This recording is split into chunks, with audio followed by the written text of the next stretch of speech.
નમસ્કાર મિત્રો, કૃષ્ણ સ્ટડી પોઈન્ટમાં આપનું હાર્દિક સ્વાગત છે.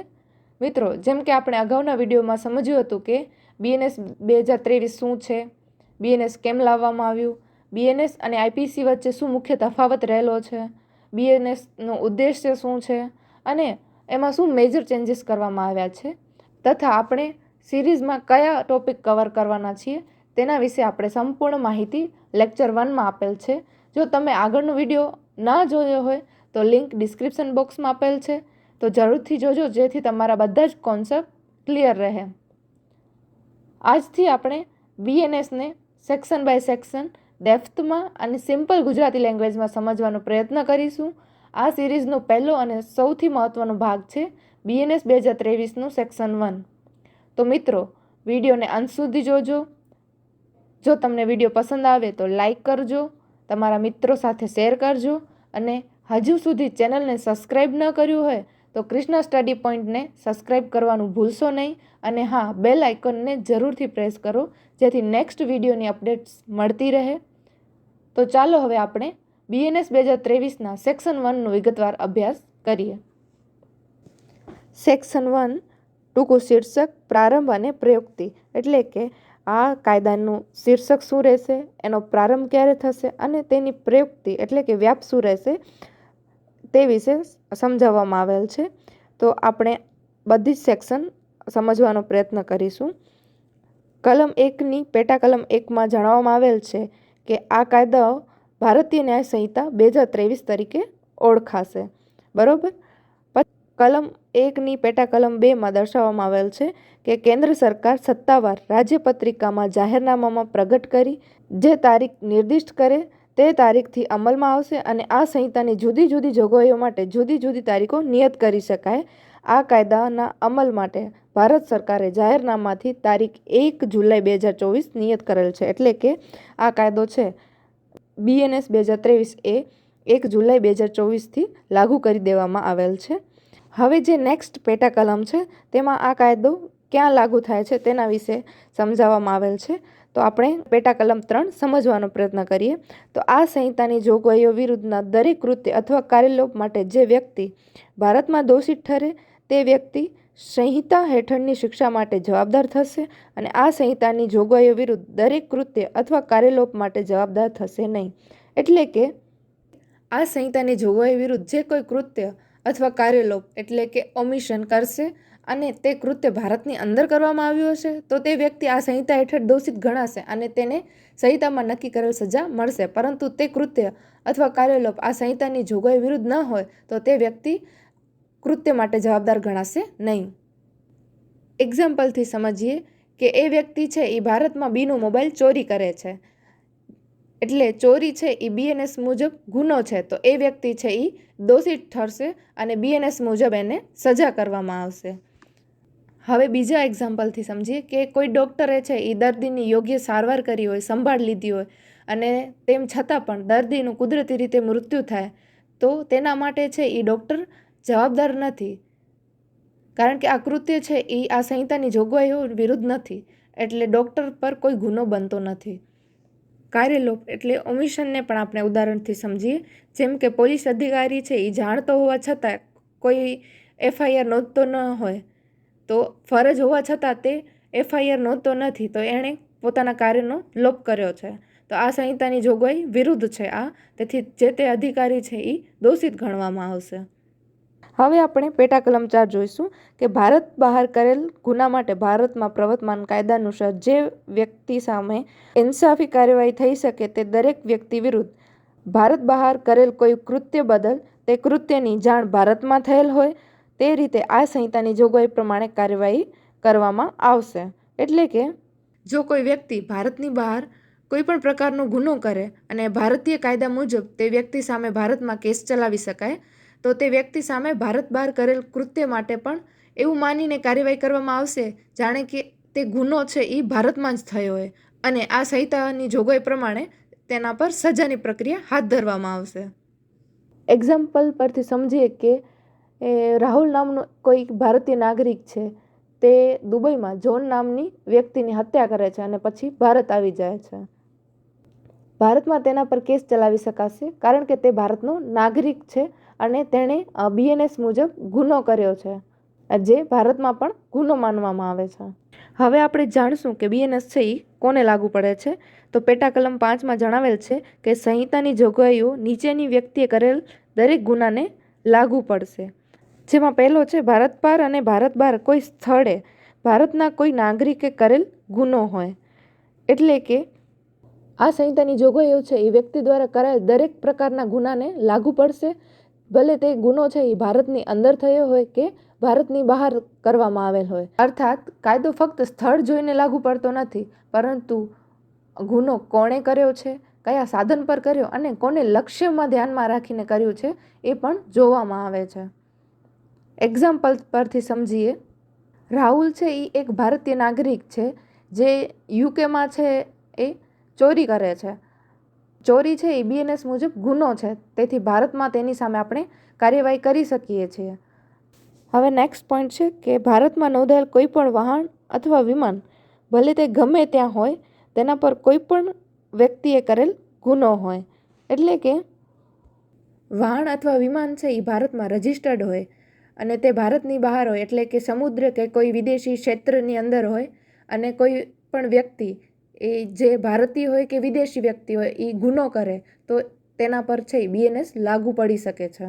એક્ઝામ્પલ, એર ઇન્ડિયાનું જે વિમાન છે એ ભારતમાં રજિસ્ટર્ડ છે, તો તેની ફ્લાઇટ છે એ દુબઈથી મુંબઈ આવી રહી હોય અને તે સમયે છે ફ્લાઇટ છે એ આકાશમાં હોય, એટલે કે મિડ એરમાં હોય, અને એક મુસાફર છે એ બીજા મુસાફર પર મારામારી કરતો હોય, તો BNS મુજબ તે ગુનેગાર ગણાશે. પછીનો મુદ્દો છે ભારત પાર અને ભારત બહાર કોઈ પણ સ્થળેથી ભારત સ્થિત કોઈ કમ્પ્યુટર સાધનને લક્ષ્ય બનાવી કોઈ વ્યક્તિએ કરેલ ગુનો હોય. એક્ઝામ્પલ તરીકે, કોઈ વ્યક્તિ છે એ USAમાં બેઠેલો છે અને ભારતની કોઈ બેંક સર્વરને હેક કરે છે અને ઇન્ડિયન કસ્ટમરનો ડેટા ચોરી કરે છે, તો આ એક પ્રકારનો સાયબર ક્રાઇમનો ગુનો ગણાય છે, જે ભારતના વ્યક્તિને ટાર્ગેટમાં રાખીને કરવામાં આવેલ છે. ભલે વ્યક્તિ એ ભારત બહાર છે તો પણ તેના પર BNS મુજબ જોગવાઈઓ લાગુ પડશે.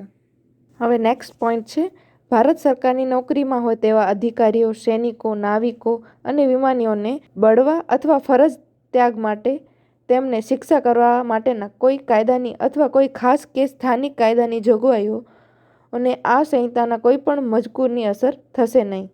એટલે કે ભારત સરકારની નોકરીમાં હોય તેવા અધિકારીઓ, સૈનિકો, નાવિકો અને વિમાનીઓ જે છે તેમને છે આ કાયદો લાગુ પડશે નહીં, કારણ કે છે તેમના માટે છે એ ખાસ બીજા કાયદાઓ બનાવવામાં આવેલ છે. એ એક્ટ મુજબ તેમના ગુના બદલ તેમને શિક્ષા કરવામાં આવશે. હવે આપણે જોઈશું બાહ્ય પ્રાદેશિક હુકુમત. સામાન્ય રીતે છે કાયદો છે એ દેશની અંદર લાગુ પડે, પરંતુ કલમ 1ની પેટા કલમ 4 અનુસાર સંહિતાની જોગવાઈઓ છે એ ભારત બહાર થયેલ ગુના માટેની શરતો પૂર્તિ થાય તો જ માત્ર ભારતનો નાગરિક નહીં, પરંતુ કોઈ પણ વ્યક્તિ આ સંહિતા હેઠળ જવાબદાર બને છે, જેના માટેની નીચે મુજબની શરતો હોવી જોઈએ. પહેલી શરત છે કે ગુનો છે એ ભારત બહાર થયેલો હોવો જોઈએ. બીજી શરત છે કે ગુનેગાર સામે ભારતમાં પ્રવર્તમાન કોઈ પણ કાયદા અનુસાર ઇન્સાફી કાર્યવાહી થઈ શકતી હોવી જોઈએ. અને ત્રીજી શરત છે કે કૃત્ય જાણે કે ભારતમાં થયેલ હોય એ રીતે સંહિતાની જોગવાઈઓ લાગુ પડેલ હોવી જોઈએ. ટૂંકમાં, ભારત બહાર ગુનો થયેલ હોવા છતાં ભારતીય કાયદા મુજબ આરોપી સામે કાર્યવાહી થઈ શકે છે. તેના માટે છે એ નાગરિકતા મહત્વની નથી. એવો ગુનો ભારતમાં થયેલ હોય એમ માનીને BNS 2023 હેઠળ સંપૂર્ણ કાર્યવાહી છે એ કરવામાં આવે છે, જેના છે ઉદાહરણ આપણે આગળ જોઈ ગયા છીએ. હવે આપણે જોઈશું કે ભારતના નાગરિકની ભારત બહાર તેણે કરેલ ગુના બદલ શું જવાબદારી હોઈ શકે. પહેલી છે કે ભારતના નાગરિકે ગુનો કરેલો હોવો જોઈએ, એટલે કે જે ગુનો થયો છે એ ભારતના નાગરિક દ્વારા થયેલ હોવો જોઈએ. બીજી છે કે ગુનાને ભારતીય ન્યાય સંહિતાની જોગવાઈ લાગુ પડતી હોવી જોઈએ, એટલે કે BNS 2023 મુજબ કરેલ કૃત્ય છે એ ગુનાપાત્ર હોવો જોઈએ, તો જ તે ગુનેગાર ગણવામાં આવશે. ત્રીજી છે કે ભારત બહારના કોઈ પણ સ્થળે આ ગુનો થયેલો હોવો જોઈએ, એટલે કે ભારતની સીમા બહાર રહીને જે તે કૃત્ય થયેલ હોવો જોઈએ. એક્ઝામ્પલ તરીકે છે એ રાહુલ નામનું કોઈ એક ભારતીય નાગરિક છે, તે સિંગાપોરમાં રહીને ઓનલાઈન ફ્રોડ કરે છે. ફ્રોડ છે એ BNS મુજબ ગુનો છે, એટલે કે રાહુલ છે એ ત્રણેય શરતો પૂર્ણ કરે છે. રાહુલ છે એ ભારતનો નાગરિક છે અને તેના દ્વારા કરવામાં આવેલ ફ્રોડ છે એ BNS મુજબ ગુનો છે. અને ત્રીજી શરત જે છે કે રાહુલ છે એ ભારત બહાર છે, એટલે કે સિંગાપોરમાં છે અને સિંગાપોરમાં રહીને તે કૃત્ય કરે છે. એટલે ત્રણેય ઉપર મુજબની ત્રણેય શરતો છે એ રાહુલ દ્વારા પૂરી થાય છે. એટલે રાહુલ જ્યારે પણ ભારતમાં પરત આવશે ત્યારે BNS મુજબ તેના પર કાર્યવાહી કરવામાં આવશે. હવે સમજીશું કે વિદેશી વ્યક્તિની આ સંહિતા હેઠળ શું જવાબદારી હોઈ શકે. પહેલી છે કે ભારતમાં નોંધાયેલ એટલે કે રજિસ્ટર્ડ કોઈ પણ વાહન અથવા વિમાન કોઈ વિદેશી વ્યક્તિએ આ કાયદા મુજબ કોઈ ગુનો કરેલ હોય, એટલે કે આરોપી વ્યક્તિ છે એ વિદેશી નાગરિક હોય અને ગુનો છે એ ભારતમાં રજિસ્ટર્ડ કોઈ શિપ કે એરક્રાફ્ટ પર થયો હોય તો તે ગુનો BNS 2023 મુજબ ગુનો ગણાશે. તો વ્યક્તિ વિદેશી હોવા છતાં પણ BNS મુજબ તેના પર કાર્યવાહી કરવામાં આવશે. એક્ઝામ્પલ તરીકે જોન નામનો કોઈ યુકેનો સિટીઝન હોય એટલે કે નાગરિક હોય, તે ભારતમાં રજિસ્ટર્ડ કોઈ કાર્ગો શિપ પર કામ કરતો હોય અને સમુદ્રમાં મુસાફરી દરમિયાન ચોરી કરે છે એ BNS મુજબ ગુનો ગણવામાં આવશે, કારણ કે શિપ છે એ ભારતની અંદર રજિસ્ટર છે. એટલે જોન છે એ જવાબદાર બનશે. નેક્સ્ટ પોઈન્ટ છે કે એ જરૂરી નથી કે આવું વાહન કે વિમાન છે એ ભારતમાં હોવું જોઈએ. આવું વાહન વિમાન છે એ વિશ્વના કોઈ પણ ભાગમાં હોઈ શકે છે. પછીનો પોઈન્ટ છે કે એ જરૂરી નથી કે સામે ગુનો થયેલ હોય તે ભારતની વ્યક્તિ જ હોવી જોઈએ, તે વિદેશી વ્યક્તિ હોઈ શકે છે. જરૂરી એ છે કે ભારતમાં નોંધાયેલ વાહન કે વિમાન આ કાયદા મુજબનો ગુનો થયેલ હોવો જોઈએ, એટલે કે જે વાહન છે તેના પર થયેલ ગુનો છે એ BNS મુજબ ગુનો હોવો જોઈએ અને જેના પર ગુનો કરવામાં આવેલ છે તે વાહન કે એરક્રાફ્ટ છે એ ભારતમાં નોંધાયેલ હોવો જોઈએ, એ જરૂરી છે. પછી છે ભારત બહારના કોઈ પણ સ્થળેથી કોઈ વિદેશ વ્યક્તિએ ભારત સ્થિત કોઈ પણ કમ્પ્યુટર સાધનને લક્ષ્ય બનાવી અને કરેલ ગુના બદલ તે જવાબદાર છે. આ ગુનાને કાયદાની જોગવાઈઓ લાગુ પડતી હોવી જોઈએ. આ જોગવાઈ જૂના કાયદામાં ન હતી, આ કાયદામાં ઉમેરવામાં આવેલ છે. એટલે કોઈ વ્યક્તિ છે એ ભારત બહાર બેસીને ભારતમાં આવેલ કોમ્પ્યુટર સિસ્ટમને ટાર્ગેટ કરીને BNS મુજબ સાયબર ગુનો કરે તો તે વ્યક્તિ આ સંહિતા હેઠળ સંપૂર્ણ રીતે છે એ જવાબદાર બને છે અને આ જોગવાઈ હેઠળ તેને ગુનેગાર ગણવામાં આવશે. આ જોગવાઈ છે એ IPCમાં ન હતી, જે BNSમાં ઉમેરવામાં આવેલ છે. તો વિદ્યાર્થી મિત્રો, આપણે BNS 2023ના બીજા લેક્ચરમાં સમજ્યા કે સેક્શન 1 એનો ટૂંકું શીર્ષક, પ્રારંભ અને પ્રયુક્તિ, સેક્શન 1ના સબસેક્શન, BNS કોને લાગુ પડે છે, બાહ્ય પ્રાદેશિક હુકુમત, ભારતના નાગરિકની ભારત બહાર કરેલ ગુના બદલની જવાબદારી તથા વિદેશી વ્યક્તિની આ સંહિતા હેઠળ રહેલ જવાબદારી, બધી બાબતો અંગે આપણે ચર્ચા કરી. તો વિદ્યાર્થી મિત્રો, આગળના વિડીયોમાં આપણે BNS 2023ના મહત્વની ડેફિનેશનને ડિટેલમાં સમજાવવાનો પ્રયત્ન કરીશું. જો આ વિડીયો તમને યુઝફુલ લાગ્યો હોય તો જરૂરથી લાઈક કરજો, તમારા મિત્રો સાથે શેર કરજો અને કૃષ્ણા સ્ટડી પોઈન્ટને સબસ્ક્રાઈબ કરવાનું ભૂલશો નહીં, જેથી તમને આગળના વિડીયોઝની અપડેટ સમયસર મળી રહે. તો મળીશું આગળના વિડીયોઝમાં. ત્યાં સુધી અભ્યાસ કરતા રહો. જય હિન્દ.